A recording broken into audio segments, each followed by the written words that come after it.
कौरवों की भीड़ हो या पांडवों का नीड़ हो, जो लड़ सका है वो ही तो महान है। आरंभ है प्रचंड, आरंभ हो चुका है दोस्तों।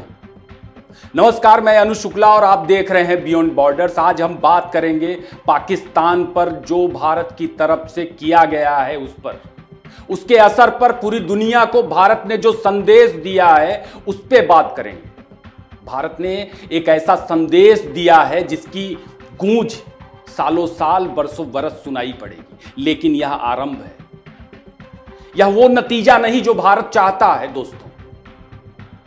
और भारत ने जो हासिल किया है पाकिस्तान पर घुस करके, सीधे जो उसके अंदर जाकर के पिन पॉइंट हमला किया है, जो हासिल किया है, वो असल में उसका श्रेय हमारी तीनों सेनाओं को जाता है, प्रधानमंत्री के नेतृत्व को जाता है और देश की एकजुटता को जाता है दोस्तों। वो चीज जो पहलगाम में आतंकियों ने भारत पर हमला किया था और पूरा देश जिस चीज का इंतजार कर रहा था, जिस क्षण का इंतजार कर रहा था, वह आखिरकार मिल ही गया। और वो किसकी वजह से मिला? वो पूरे देश की एकजुटता की वजह से मिला। लेकिन एक और लॉबी है जिसको मैं श्रेय देना चाहूंगा। वो लॉबी जानते हैं कौन है? वो लॉबी हमारे विपक्षी दलों की है। अगर हमारे विपक्षी दल नहीं होते, अगर अखिलेश यादव नहीं होते, अगर मदनी रोया नहीं होता, अगर तेजस्वी रोए नहीं होते, तो शायद पाकिस्तान उतना बेफिक्र नहीं रहता और हमने जिस तरीके पाकिस्तान को घुस करके मारा, शायद उसमें थोड़ी सी दिक्कत होती, हालांकि नहीं होती।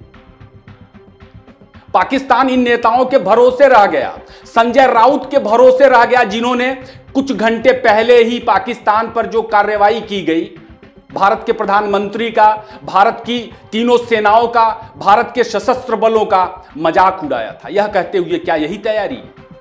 अखिलेश यादव का बयान भी आपने सुना ही होगा।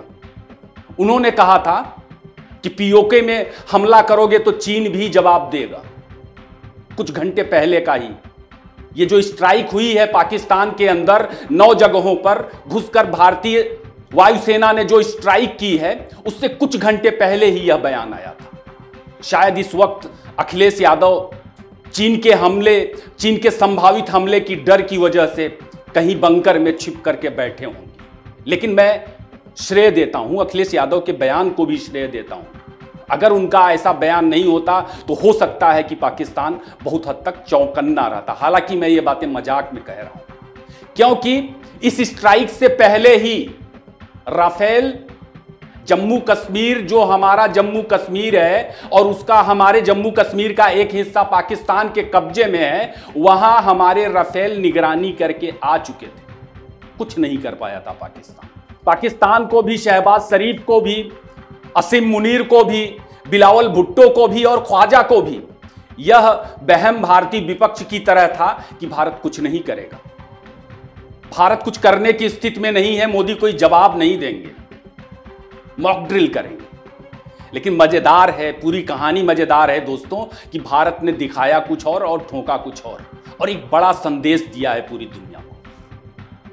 इस बार जो स्ट्राइक की गई वो पंजाब में की गई और हमने पंजाब में घुस करके जो पाकिस्तान की आतंक की फैक्ट्री है, वहां पर हमने निशाना साधा।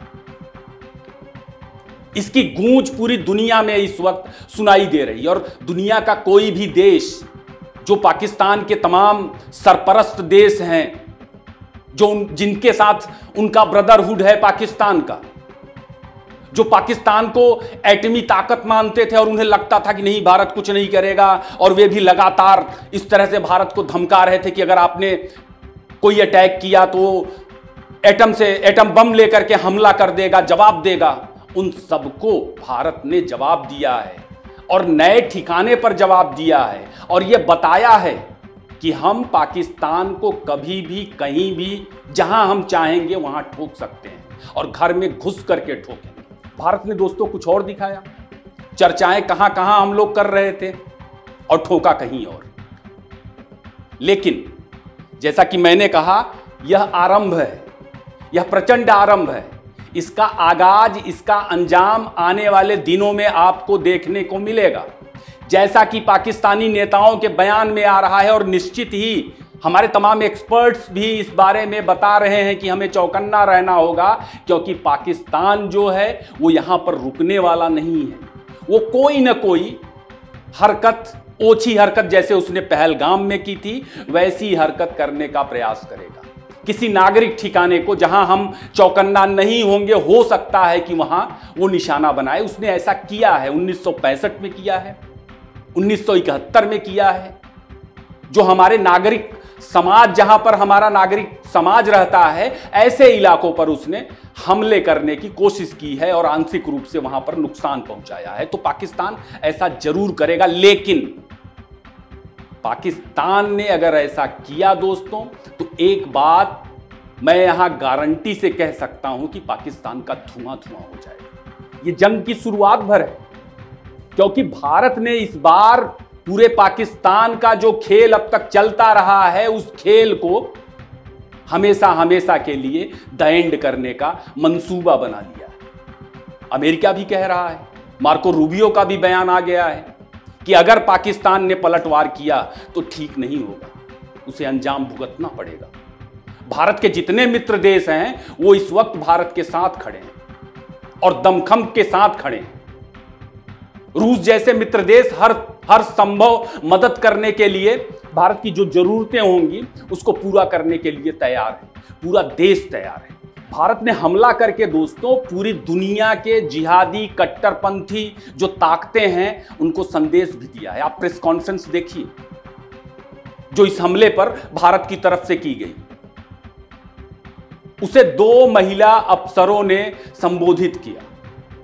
और अभी ये जानकारी सामने नहीं आई है कि राफेल लेकर के पाकिस्तान की सीमा में 100 किलोमीटर अंदर तक जो 9 टारगेट थे भारत के, कौन से वो पायलट थे जो उड़ा रहे थे। मुझे लगता है कि उसमें कहीं ना कहीं 2-4 महिला पायलट भी रही होंगी। और भारत ये संदेश दे रहा है कट्टरपंथियों को, जिहादियों को। भारत का जो मिशन रहा है ऑपरेशन सिंदूर, उसके नाम को देखिए और उसके बाद भारत की प्रेस कॉन्फ्रेंस को देखिए, तो जो पाकिस्तान के गाजी हैं, जो गजवाए हिंद का सपना लेकर के पाकिस्तान में बैठे हुए हैं, उन कट्टरपंथियों को और दुनिया भर के कट्टरपंथियों को भारत ने एक संदेश भी दिया है। तो एक चीज मानिए कि पाकिस्तान कोई न कोई ओछी हरकत करने का प्रयास करेगा, और जब पाकिस्तान ऐसा प्रयास करेगा तो यकीन मानिए, कराची का एयरपोर्ट हो, लाहौर के उनके कारोबारी इलाके हों, उनके आर्मी के जो तमाम कैंटोनमेंट और तमाम क्षेत्र हैं, तमाम एयर बेस हैं वायुसेना के, सबको धुआं धुआं कर देंगे भारत के वीर जवान। इस बार पाकिस्तान को, पाकिस्तान के अंदर भारत कई मोर्चों पर चुनौती देगा। और यकीन मानिए, अगर पाकिस्तान ने ऐसी हिमाकत की, पलटवार की, तो उसे बलूचिस्तान में भी लड़ना पड़ेगा, खैबर में भी लड़ना पड़ेगा, और भारत तो बाकी उसका किस तरह से धुआं धुआं करेगा वो आपने भारत की स्ट्राइक में देखा होगा। दोस्तों, कैपिटल टीवी के साथ बने रहिए। हम पाकिस्तान और भारत के तनाव को लेकर के, भारत के एयर स्ट्राइक के बाद जो तमाम अपडेट निकल रहे हैं उसके आगे पीछे क्या है, इन चीज़ों पर बात करते रहेंगे। आपने हमें इतना समय दिया, आपका बहुत बहुत धन्यवाद।